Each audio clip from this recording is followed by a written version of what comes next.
પેટલાદ નગરપાલિકાની વિસ્તારમાં નવી દુકાનો બની રહી છે તેનો વિવાદ સર્જાયો હતો। જો કે આ વિવાદની સત્યતા સામે આવી છે। નગરપાલિકા દ્વારા સ્ટેશન રોડ પર બનાવવામાં આવી રહેલી 36થી વધુ દુકાનો સરકારમાંથી મંજૂરી મેળવી બનાવવામાં આવી રહી હોવાની સ્પષ્ટતા જોવા મળી છે। પેટલાદમાં આઝાદીના સમયથી નિરાશ્રિતો આવ્યા હતા અને કાચી દુકાનો બનાવી રોજગાર મેળવતા હતા। સરકાર પાસે નિરાશ્રિતોની 15 વર્ષ જૂની માંગણી હતી, જે સરકારે અરજી મંજૂર કરી છે અને અગાઉ પોલીસ લાઇનની દિવાલ પેરેલલ પાક્કી દુકાનો બનાવી આપવામાં આવે તેવી તેઓની અરજીને મંજૂર કરવામાં આવી હતી। ત્યારે તે અરજીને માન્ય રાખીને હાલમાં આ દુકાનો બનાવવામાં આવી રહી છે, જેના કારણે ટ્રાફિક સમસ્યા પણ ઓછી થાય અને રોજગારી પણ મળી રહે। આ અંગે દુકાનદારોએ પણ સરકારનો આભાર વ્યક્ત કર્યો હતો। આપનું નામ પરિચય? મારું નામ અનિલ રમેશચંદ્ર નારંગ। અનિલભાઈ, કેટલાક નગરપાલિકામાં જે દુકાનો થઈ રહી છે સ્ટેશન રોડ ઉપર, કોઈ વિવાદ છે, શું કહેશો?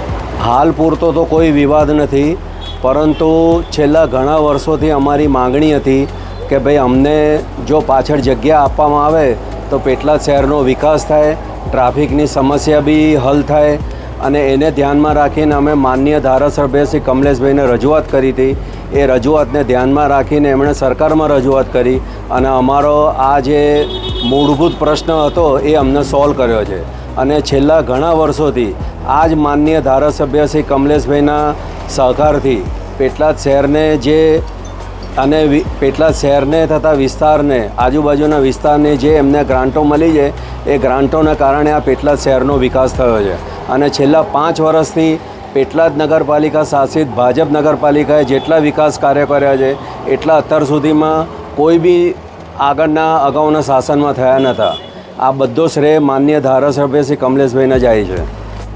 આપનું નામ પરિચય? મારું નામ પપ્પુભાઈ પી ભાવનાની, પેટલાદ। દાદા, પેટલાદ નગરપાલિકાનું જે દુકાનોનો વિવાદ છે, સત્ય હકીકત શું છે, શું કહેશો? આમાં શું છે, અમે ઘણા સમયથી 70 વર્ષથી આ કેબિનેટમાં હતા અને માનનીય શ્રી કમલેશભાઈ પટેલ ધારાસભ્ય શ્રી, જેમણે અમારી રજૂઆત સાંભળી અને ઉપર રજૂઆત કરી અને અમારી દુકાનો પાકી થવાની મંજૂરી અપાઈ છે।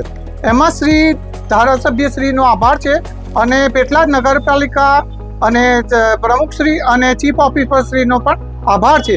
આ દુકાનો બનવાથી રોડ મોટો થશે, ટ્રાફિકની સમસ્યા હલ થશે અને અમારી ધંધા રોજગારી વધશે અને બીજી ઘણી બધી રજૂઆતો છે, જે બધું સારું થશે અને અમે આશા રાખીએ છીએ। જી સાહેબ, આપનું નામ પરિચય?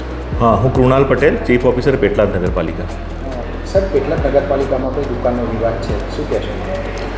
હાલમાં જે સ્ટેશન રોડ છે પેટલાદનો, જે મુખ્ય માર્ગ છે, તેની ઉપર આઝાદી પછી જે સિંધી સમાજના અમુક લોકો જે નિરાશ્રિતો બનીને આવ્યા હતા એમના કેબિનો આઝાદીના સમયથી ત્યાં પ્રસ્થાપિત હતા અને ત્યાં જ એ લોકો એમનું રોજગારીનું કામ કરતા હતા અને એ લોકોની 15-17 વર્ષથી એક અરજી પડતર હતી સરકારમાં કે એ લોકોને પાછળ જગ્યા મળે તો ત્યાં એ લોકો દુકાન શિફ્ટ કરે તો રસ્તો પણ પહોળો થાય અને એમને એક વ્યવસ્થિત રોજગાર રળવાની જગ્યા મળે।